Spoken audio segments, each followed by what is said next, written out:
Vietnam, AUU Vietnam, AUU Vietnam, AUU Vietnam, AUU Pinita Hestumianim Yamenam, Leuio, Leuio, Leuio, Leuio, AUU Vietnam. Welcome to a brand new series. We are going to have a show on our area, exploring our area with emphasis on Penn Valley and Lake Wildwood. And this is our first show. And our first guests are people who lived in the area well before us. Let me introduce Shelly Covert. Shelly is a Nisenan Indian, and your people were here first. That's right. Would you like to hear a little bit about that history? I would, but it's a little cold outside. It is. So let's go inside. We're in front of the Doris Foley Library, and if you've never been in there, there's Nisenan artifacts. Nisenan artifacts and our new Nisenan exhibit. And so we're going to talk to Shelly inside so we quit shaking. Okay, come follow us. All right. You can inside. So, Shelly, Wildwood's been around since 1970s. 70s. But the Nisenan tribe, peoples, have been, were there first. Yes. And how big was your territory? So most of the tribal territory that we identify with, it was about 7,000 to 9,000 people, which they say is a pretty conservative, estimate. There's a lot of academic battling about the number of California Indians that were impacted by colonization. Some going from the low estimates of 300,000 upwards into the 600,000 and 700,000 of Native Americans. So, but Lake Wildwood, it was actually called Palmpacan. Later they called it Kokosa, and it was a large Indian settlement of Nisenan folks. My family is directly descended from there. Mm-hmm. My third great grandfather Pamelo, that was his main town site, and he was a great headman at the time. Well, let's go clear up the tribes. When Maidu gets a lot of publicity, but they were not the first people, right? Right. So back to that academic conversation, we were labeled by the Bureau of Ethnology, different linguists, ethnologists, and anthropologists who came out and, they were really sorting people, putting them in boxes and labeling people for academia. And we here have been under the wrong label for a lot of time. Had it not been for my grandfather who actually said to me, "We're not Maidu, we're Nisenan." My Bureau of Ethnology, Bureau of Indian Affairs card says that I am Maidu person. So when I started researching this and understanding why they called us that, it actually is that 4 separate tribes are under that label of Maidu. And it's very important for us because we know who we are, and it's important for us as Native people to be able to stand up before it's too late and tell the greater community who we are. So the folks here are Nisenan. We are bordered by another group that's been stuck under the Maidu label, who are the Konimkawi or the Konkau folks.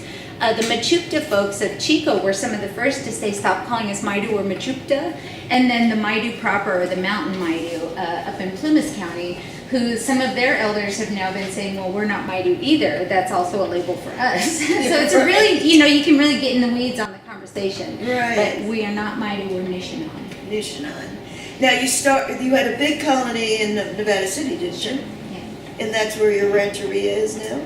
So, it was. So we had a reservation up off of Cement Hill, and it was started out as over 100 acres and then got shimmed down, over the years of taking and how things go for the Indian people sometime. It ended up being 76 acres, and then they deeded half an acre for the Nevada City Airport. And so in the official papers, it was 75.5 acres. And it really was our last stronghold at that time. People from Lake Wildwood, Anthony House was one of the last settlements down on that side. but people had been forcibly removed over and over and over again.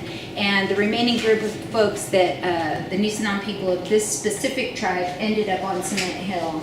And in 1852, we have an amazing document that talks about there were over 2,000 Indians up there off Cement Hill because they've been removed and relocated so many times. All Nisenan. All Nisenan. All Nisenan. All yours. All ours, that's right, yes. So your territory ranged from what, Auburn to? Yeah, the Nisenan territory goes way down by the Sacramento River, all the way into the valley, up to Placerville and Shingle Springs. That's all Nisenan territory. So our governing unit was smaller. They say the Nisenan territory can be itself divided into 3 separate areas. So our area here where we governed had our headmen, our holy people, our roundhouses and town sites, really goes from where we meet the Washoe about Soda Springs, all the way up to the South Fork of the Feather River, down to our sacred mountain, down into the valley, which is the Estumianim, or what my grandpa said wasn't polite to call it the Sutter Buttes, but that's what we all know it as today. If I say Estumianim, people say, huh? What's that? And then the Bear River did serve as a pretty loose southern boundary where the folks from the United Auburn Indian community today, they were always a separate governing people, separate families, and separate holy people down there. So it's a pretty good territory. Yes. Pretty good size. Now, when you were in the Lake Wildwood area, do you know whereabouts? Yeah, all the way, it was heavily populated down there. As soon as you get out of the hills here, of course, my grandpa said the land, you go down the hill, it gets flatter, everything gets bigger, and the land can sustain more population.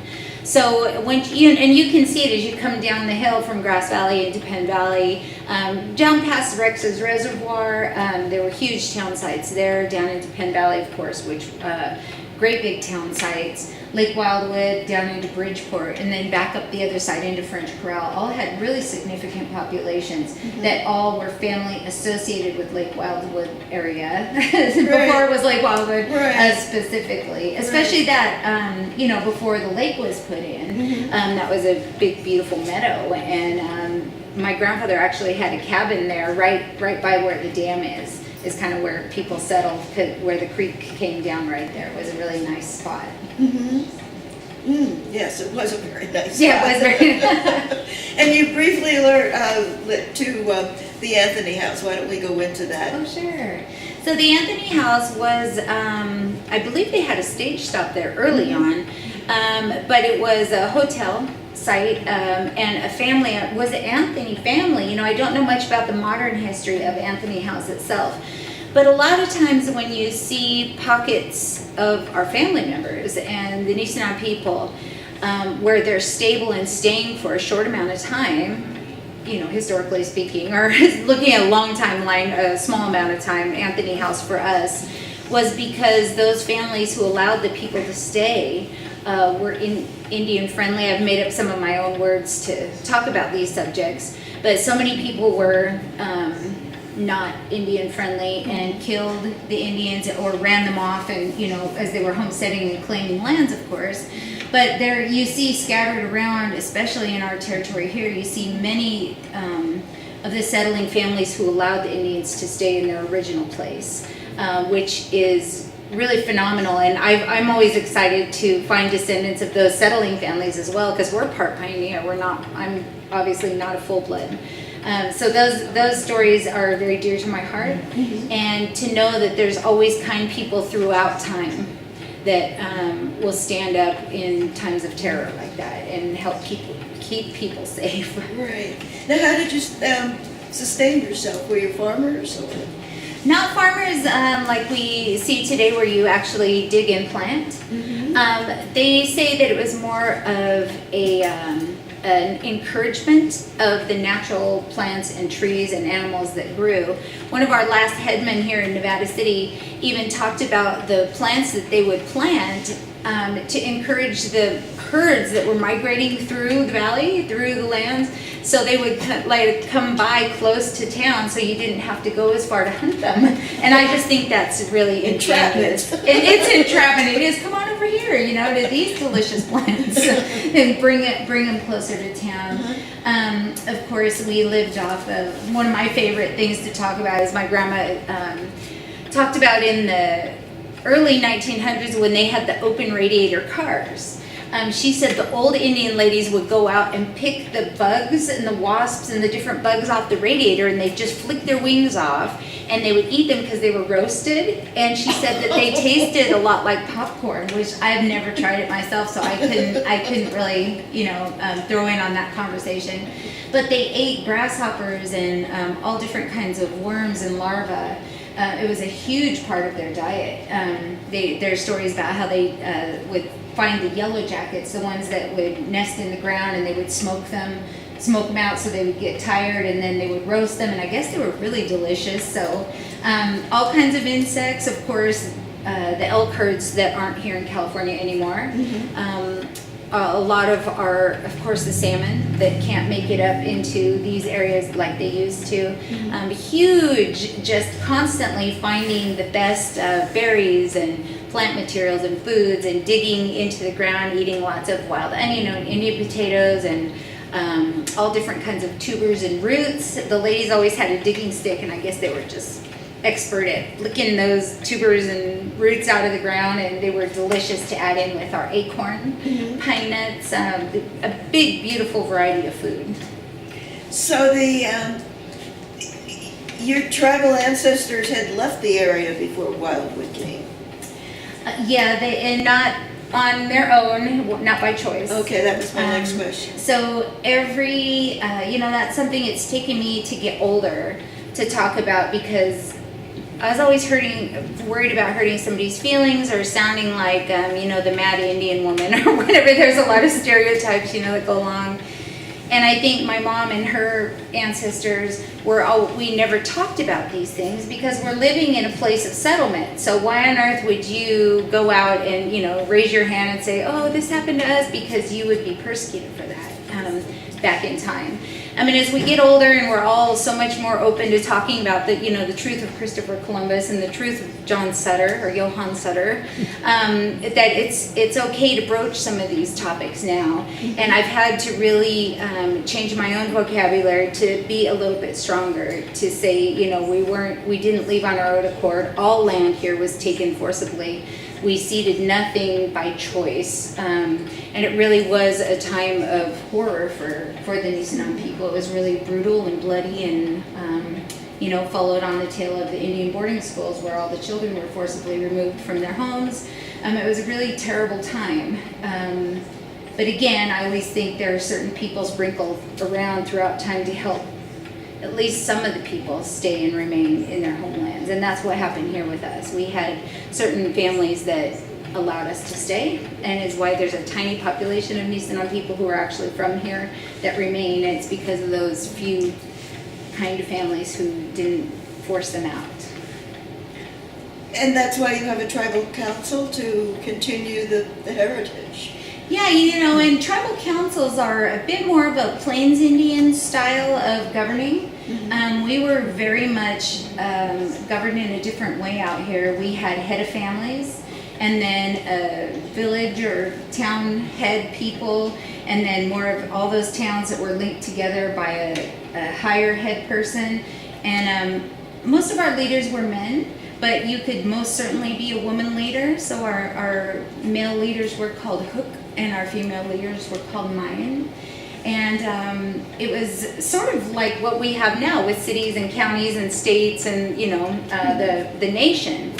But the Bureau of Indian Affairs, when they came in 1934, and they did what was called the Indian Reorganization Act, and they wanted us to adopt a constitution and a formal, tribal membership list.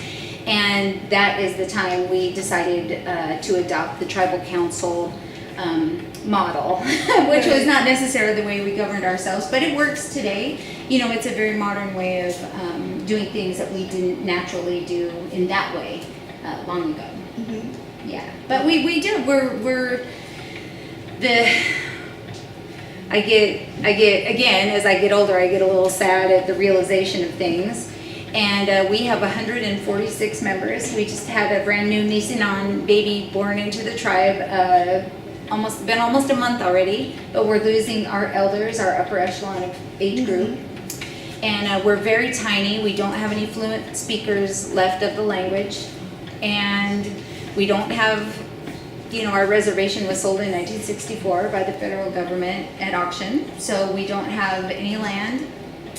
We don't have federal recognition, so we don't have a support net. And so one day I realized not too long ago, that I feel like we're circling the drain. We're minuscule moments away from actually falling out of existence. And I think it's a beautiful people and a beautiful history, and it's a shared history. It's all of our history. History didn't start here at the gold rush. There was a great, rich, deep history, rich history before the gold rush. And I know that's a time of the blending for us. But it's something worth saving, and I think people are excited to learn the actual truth. I think we can handle it now for all moments in history. That some of that dark truth, we can handle it. We can talk about it and support one another in, I guess, the emotional turmoil that may come from the truth. Just to be there for each other as a community today. Mm-hmm. Yeah. Now, you said you were working on a website? So we have a tribal website. It's NevadaCityRancheria.org. It's in a shambles. It's old. It's really dated. So we want to make, there are beautiful websites out there nowadays. So we're trying to work on revamping our website so that it's more interactive. We have maps and materials that have been created that really need to be uploaded and shared with the community. And we also started a nonprofit. Our friend Judith Lowry, who's a local, very famous Native American artist here who lives locally, and she started CHIRP, the California Heritage Indigenous Research Project. And 2 years ago, we got its 501c3 status. I'm the executive director. And through CHIRP, now we're able to take charitable donations and also write for grants where the tribe can't, because the tribe doesn't really exist. If you don't have federal status, you just kind of don't exist in the eyes of the federal government anyway, or as the government sees it. So yeah, we've been working on that, and I think we've done a lot of work in the last decade that isn't visible. I'm sure you guys will get a shot of our little Nisenan collection here. We did a grant project with the California State Library and the Nevada County Library and the tribe and CHIRP, and we put together the first of its kind, our Nisenan exhibit, because a lot of times, like we were saying before, we get buried under that Maidu label. And as my mom always says, if you go back even before we had that distinction, they just called us digger Indians, which my grandfather said was a very derogatory term, just like the other word that has the N on the front of it, that bad.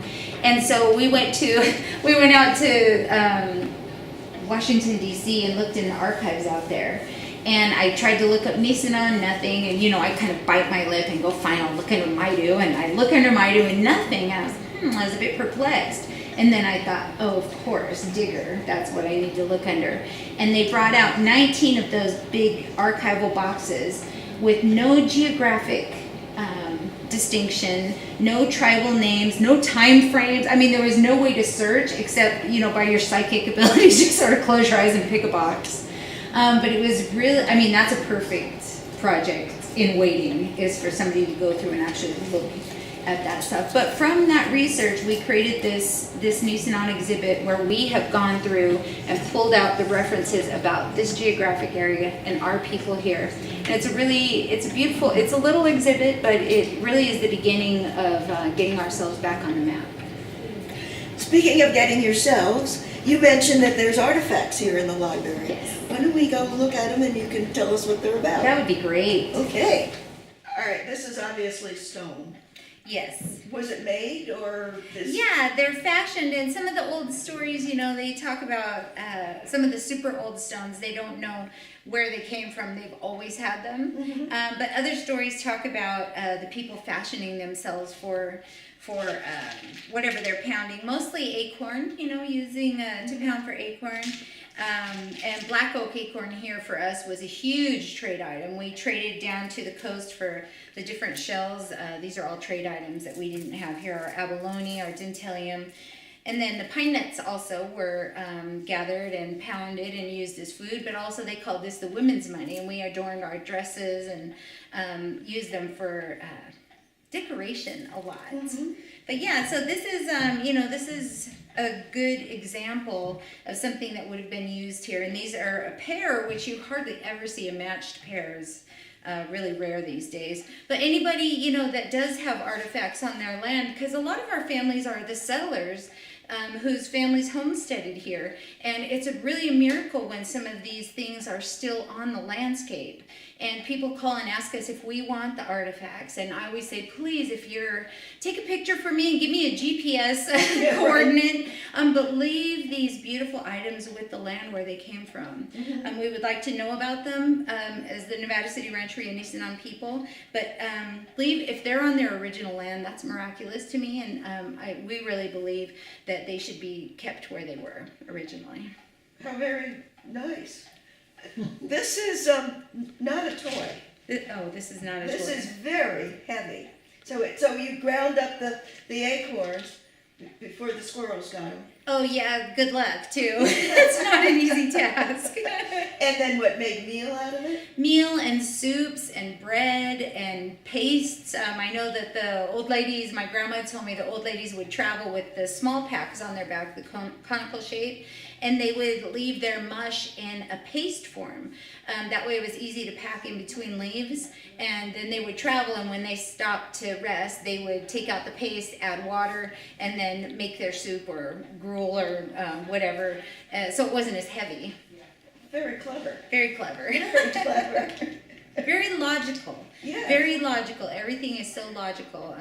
When I hear stories, that resonate either as truth, that my grandmother told, some of them are so far-fetched. Usually if it really doesn't make any sense, it's probably a little made up or wrong. You think this is where the original backpack came from? Oh, probably. Yeah, of course. Right. Yeah, because the women always wore there's in the Nisenan language, there's a whole vocabulary that talks about sticks.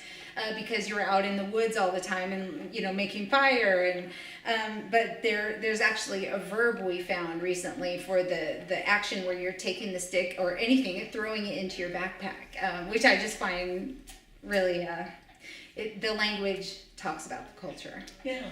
It's beautiful. Yes. So let's go and look at some of your pictures. All right. So the photos that you're going to see here at the library, the first photo is of my grandfather, Francis Harry Rose, but he went by Dutch. And so there's a lovely picture of him. He's in a suit, which a lot of times when you think of a Native American person or an Indian person, you want to see them in regalia, with headdresses and all this kind of stuff. But our family references are not that, because this is post-contact, of course. So you'll see my grandfather in his nice dress outfit. I believe it was just after a funeral that they came home from. And then you'll see another picture, we framed them all in gold frames, which I think is funny. From the gold rush. From the gold rush. Being removed from your land. That's right, but they have gold frames, which, it looks great in the collection anyway. The next one is of my grandfather's mother, and her name was Mary Ellen Rose. She married Lou Rose. Before that, her maiden name was Potts. And my mom looks just like her. So it's my mom's grandmother, my great-grandmother. Now they all have English names. Do you have an Indian name? I have an Indian name because I was gifted my Indian name from one of my cousins who does medicine. And when I started getting really busy with our tribal recognition and all the things that we're doing today, I was really burning my candle. Well, I still am. Burning my candle at many ends, burning my wick. And she said that I was getting sick. And so she made me a medicine item that I carry with me to keep myself from getting sick. And she also said that I needed my Indian name, and it has to be given to me by an older female relative. And so she gave me my Indian name, which is Lightum Lily, and it means morning star. And so it has protected me. And but the Indian names, we did not have last names especially. It gets really confusing sometimes in the different Indian censuses because you'll have like, Charlie Smith, and there'll be like 6 or 7 Indian people with the same name. It's really confusing. But we did, I'm pretty convinced that's where our name Rose came from, was John Rose. Down in the area on that part of the Yuba, or the Uba, which is actually the only Nisenan word that remains on our landscape is the name of that river. Everything else has been renamed. But they were part of the natives from down there. My family especially was part of the first trading post that John Rose had out in the area, and that was before the gold rush. So there was trade and different fur trappers and people who would come out here and were settling out in our area. Now, you mentioned your necklace, which is beautiful, by the way. Thank you. That it's got shells and things. So there was a commerce between the tribes. Oh, yes. Yeah. There was a very, very deep social piece of, it's any society. Of course, you're going to have your social piece, your social protocols and that kind of thing. And then, of course, the economic, I'm sorry, I got distracted. The economic piece of any society that is long-standing for thousands of years. There's economic, there's trade. And there was a huge trade system for obsidian, for different shells and foods, medicines, colors, pigmentations was something that was traded heavily that, you never think about that kind of stuff. But yeah, it was quite sophisticated. Well, and you all got along. Well, not necessarily. They're, just like any good trade and economic resource, it is all about war and peace. And if you are warring with someone who has resources that you want, you're probably going to make a way through marriages or a way to make peace to initiate trade with those folks that you really want to trade with. There are some stories where the men of 100 to 200 in number would trade with the coast folks because it was a bit tenuous going from here to there, and they would travel at night in a great large number, and they would do their trade and get back like very quickly because it wasn't safe. So let me go ahead and show you a few more pictures. The next photo you'll see is my grandmother, Carmel Jackson Rose. And she is standing holding my Aunt Lorena, who was born extremely prematurely. And then the girls in front of her are my aunts, and that's my mom, Ginger, in the middle of the photo. It's a really gorgeous little photo. And then the other photo is of our traditional dancers. And standing in the middle is George Nye, who's my great-great-uncle. And he was actually born down at Bridgeport. And they are dressed in very ceremonial, spiritual dance regalia for the kuksu dance that's part of the spirit impersonating religion that the men did. Well, Shelly, we could go on for hours and hours and hours. The thousands of years your tribe has been here. But I think we better wrap it up. I really appreciate you coming. Thank you. And there will be a North show. Another show, we talked briefly about the Anthony House and other places that used to be there. Mm-hmm. And so stay tuned and tune in for show number 2. Awesome. It was really fun. Thank you so much for having me on. Well, you're pretty easy to talk to. Thank you. AUU Vietnam, AUU Vietnam, AUU Vietnam, AUU Vietnam, AUU Pinita Hestumianim Yamenam, Leuio, Leuio, Leuio, Leuio, AUU Vietnam, AUU Vietnam, AUU Vietnam, AUU Vietnam, AUU Pinita Hestumianim Yamenam, Leuio, Leuio.